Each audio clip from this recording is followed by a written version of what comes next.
नमस्कार प्रियंका रान्नाघरे आपनादेर सकलके अनेक अनेक स्वागत जानाई। आज आमी पाका ताल दिए नरम तुल तुले पोआ पिठा बानिये देखाबो। भिडियोटा प्रथम थेके शेष पर्यन्त आपनारा देखते थाकुन, आशा करछि आपनादेर अनेक भालो लागबे।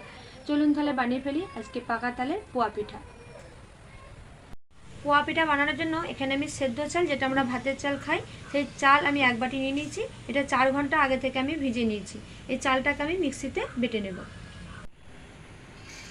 আমার মা ঠাকুমারা কিন্তু সিলে বাটে, কিন্তু এখন আমার সিলে বাটার অত সময় নেই, তাই আমি এখানে মিক্সিতেই বেটে নিলাম। আপনারা চাইলে সিলেও বেটে দিতে পারেন, সিলে বাটলে বেশি ভালো হয়।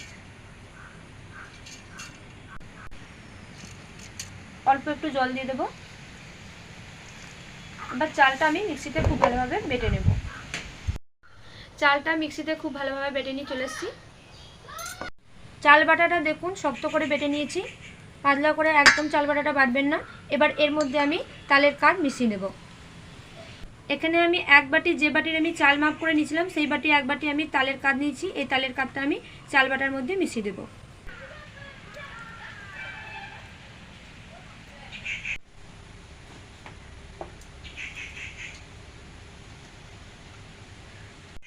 চাল বাটা ও তালের সাথে কিছু উপকরণ এবার আমি মিশিয়ে নেব। দিয়ে দেব 1 চা চামচ লবণ, অল্প পরিমাণে মৌরি, 4 চামচ চিনি,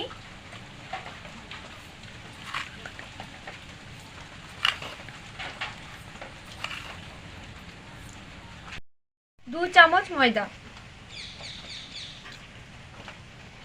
পোয়া পিঠা তৈরি করার সময় অল্প পরিমাণে ময়দা দিলে পোয়া পিঠাগুলো খুব ভালোভাবে ফুলবে এবং তেলে দেওয়ার পর কড়ার নিচে বসে যাবে না। এবার এই উপকরণগুলো খুব ভালোভাবে একসাথে মিশিয়ে নেব।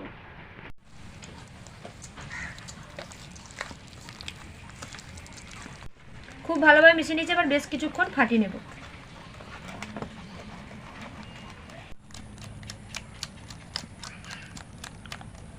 চাল ও তালের মিশ্রণ বেশ কিছুক্ষণ ভালোভাবে ফাটিয়ে নিয়েছি। খুব ভালোভাবে ফাটিয়ে নেবেন, ফাটিয়ে নিলে পোয়া পিঠাগুলো খুব ভালোভাবে ফুলবে। এবার আমি এটা ঢাকা দিয়ে রেখে দেবো। এই সময় আমি উনুনটা ধরিয়ে নেব।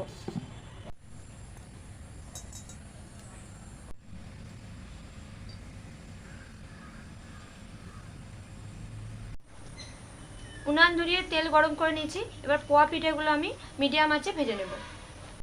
আমি কাপ মাপ করে পোয়া পিঠাগুলো ভেজে নেব।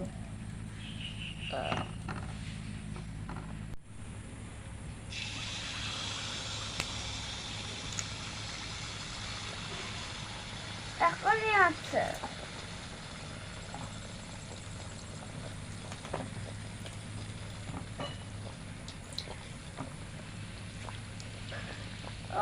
ডাক্তার মানে অনেক হচ্ছে আমার হাতটা অনেক হচ্ছে।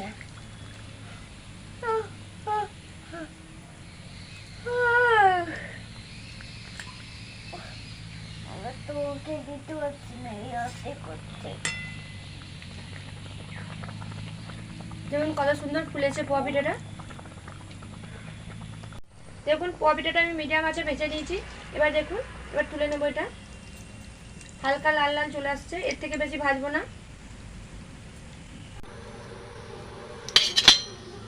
এইভাবে আমি বাদ বাকি পোয়া পিঠাগুলো ভেজে নেব।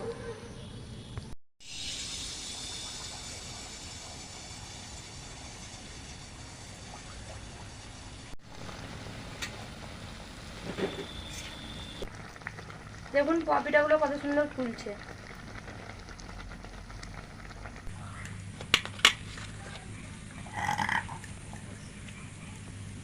সব পোয়া পিঠেগুলো আমি ভেজে নিয়েছি, আর এটা শেষের পোয়া পিঠে। এই পিঠেটা কত সুন্দর ফুলেছে দেখুন।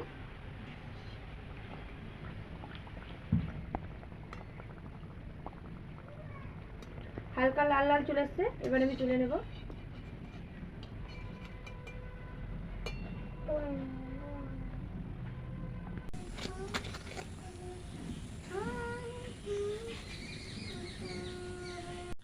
দেখুন সব তালের পোয়া পিঠেগুলো তৈরি করে নিয়েছি, আর এইভাবে আপনারা বানাবেন। এইভাবে বানালে প্রতিটা পোয়া পিঠে ফুলবে এবং নরম তুলতুলে হবে।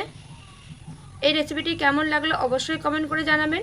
যদি এই রেসিপিটি ভালো লাগে লাইক শেয়ার সাবস্ক্রাইব করবেন এবং পাশে থাকা বেল আইকনটি প্রেস করবেন, যাতে ভিডিও দেওয়ার সাথে সাথে আপনাদের কাছে নোটিফিকেশান পৌঁছে যায়। আজকের মতো এই রেসিপি ভিডিও আমি এখানেই শেষ করছি। খুব তাড়াতাড়ি নতুন ভিডিও নিয়ে আমি চলে আসবো। ততক্ষণ আপনারা সুস্থ থাকবেন, ভালো থাকবেন। টাটা।